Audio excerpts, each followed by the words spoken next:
I'm Steven Stamp. I'm joined by Vince Hill, who's the Director of Operations and the General Manager for the Oswegan Demons and the Iroquois Ironmen. And for you guys, you have the right of first refusal to all the First Nations players. You're going to have completely First Nations lineups.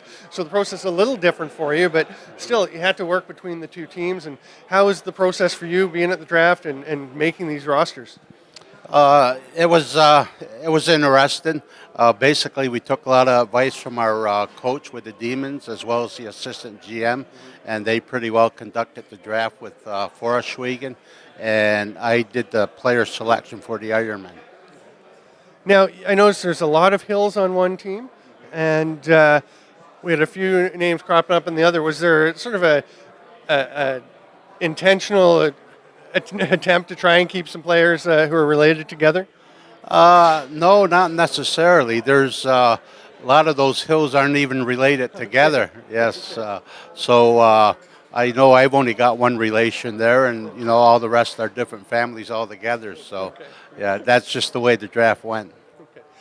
It's a small community, lacrosse, and you see it in all the leagues, lots of players with the same names. Hard to keep track of who is related. Now, how are you guys going to move forward? Obviously, you're practicing and playing at the ILA.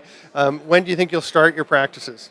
We've got a practice scheduled for this Wednesday, November 9th, 7:30 to 8:30 for the Demons, and 8:30 to 9:30 for the Ironmen.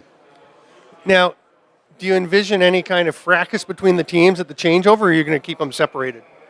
No, there's. I think everything will be pretty cool. The two teams, we'll probably have some scrimmages together once we narrow our list down. But right now, everything should run pretty well.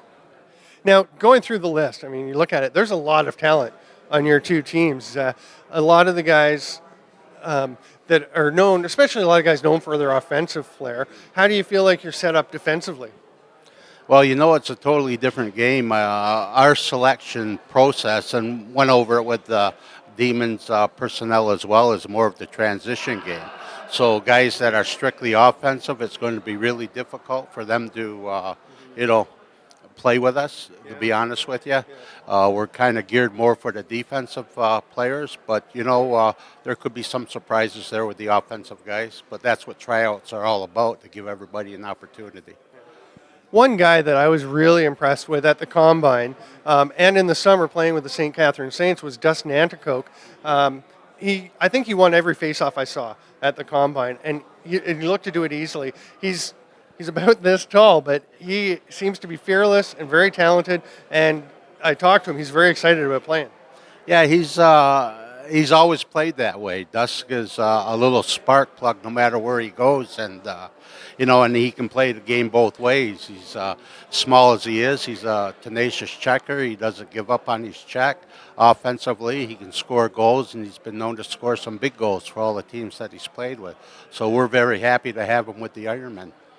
And there's an announcement just at the end of the draft. Ken Montour is helping out with some coaching. It's got to be great to get that kind of experience and get him back in the game. Oh, yes, definitely. We're, Ken has come a long way since the injuries he suffered at the NLL. But, we're glad to get him back. And I know he's got a lot to offer, not only from a coaching perspective, but from a personal perspective with a lot of our young players. He's really developed a spiritual or emotional depth and maturity. Not that he didn't have some before, but it seems to me since the injury, a very severe concussion that kept him out of work and things for about a year and a half, he really seems to have grown appreciation. Yeah, Ken's always been that way. I coached him since he was in Pee Wee, actually, myself, until he went up to the juniors. But, he's always been very quiet, always a deep thinker. And, as far as his talent goes, he was always one of the best at his position. And hopefully he could transfer that into his coaching job. Well, good luck with the season. This is Vince Hill. I'm Steven Stamp at the Canadian Lacrosse League Draft, the first one ever, here on November 6th, 2011.